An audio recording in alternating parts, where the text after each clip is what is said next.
Guys, this is Henry Akins here, Hidden Jiu Jitsu at my gym in West LA, Dynamics Martial Arts. And I wanted to give you guys another video, send you guys another video of the body lock, because it's something that we saw a lot this last weekend in the UFC with Ryan Hall and with Damian Maia. So I had the perfect partner here, my friend Tyler, who's going to put me in the body lock. So the body lock usually works for guys with longer legs, longer skinny legs. And it's a really, really tough position to get out of once the person has your back and locks you in this, because with his leg across my hip, what it does is it kind of like puts a bar across my hip. It makes it really difficult for me to turn, especially if he's squeezing tight. The other thing with the body lock is he can put a lot of pressure on my stomach, which makes it really, really difficult to breathe. So what this body lock also does is, besides prevent me from being able to get out, it also can put a lot of pressure on me, makes it very difficult for me to breathe. So Tyler, go ahead and put this on, lock it up, good. So now I'm in the body lock, and what happens is now I can't really turn back and face him, okay? So we're gonna talk about a little bit what I do to get out of this. So anytime the guy has the body lock, first thing I always wanna do is I always wanna protect my neck, okay? So I always wanna have my hands up protecting my neck, because from this situation here, he's gonna be trying for a choke, okay? Now the idea for me is most guys will tuck the leg behind the knee, which is perfect.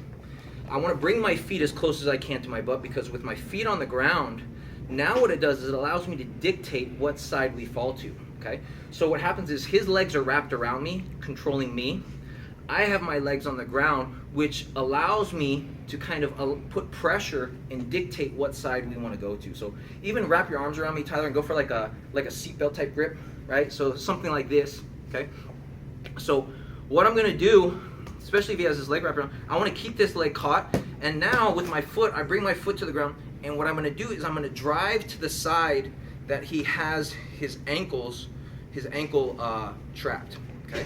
So that's the first thing I want to do, is I want to get to the side. Now, as long as I'm keeping my back on his chest, he still has the ability to choke me. So if he puts his arm around my neck, right, you still have the choke available, okay? So the goal is, I want to turn my shoulders. Once I get to the side, the goal for me is not to keep my back glued against his back. The goal for me is to put my shoulder on the ground. So once I put my shoulder on the ground, even if he's got my neck, go ahead and squeeze my neck. You feel you have it? No. So the other thing that I'm doing is, once I get my shoulder to the ground, I don't want to allow him to pull me back to this side, right? So what prevents that is this leg. What I'm gonna do is I'm actually driving with my leg and putting pressure into my shoulder. So what it is it's like if I'm pushing like 150 pounds of pressure into my shoulder, that's what he has to try to lift off the ground with his arm. Pull. I can't. So if I'm pushing with my leg, it puts a lot of weight here. If my leg is not active, go pull me back, Tyler.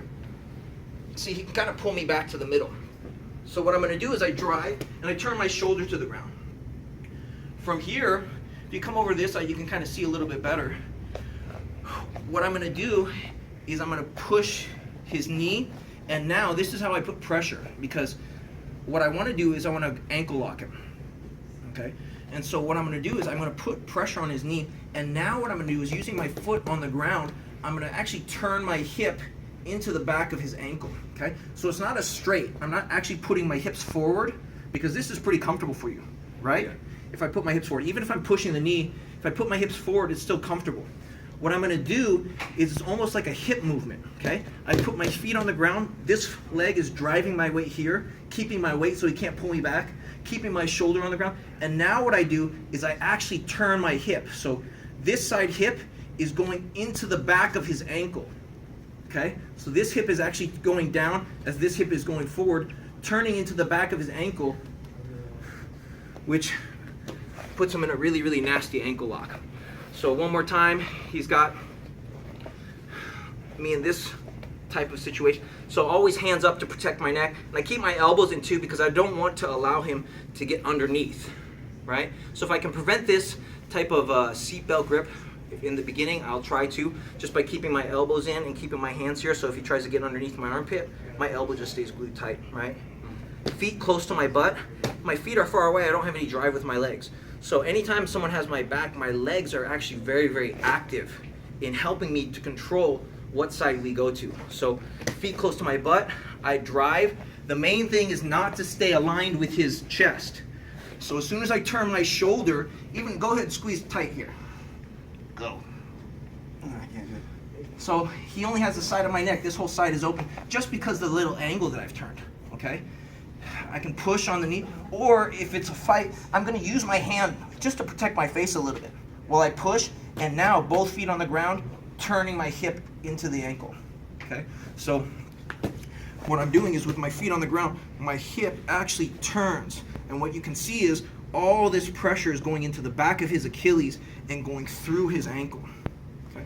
So those are just a couple really, really good tips about how to use your legs to be able to generate all the power that you need and all the weight that you need to keep yourself on the side so they can't bring you back to the middle, to be able to not let them lift your head, right? And also the shoulder makes a huge difference. Once you fall to the side, it's not about just getting on your side, it's about putting your shoulder to the ground. Once my shoulder hits the ground, I've kind of changed the angle so that they can't choke me anymore. So that kind of allows me to take my arms away from my neck now that I know my neck is safe, so that I can deal with the legs and go for the ankle lock. Thanks, guys.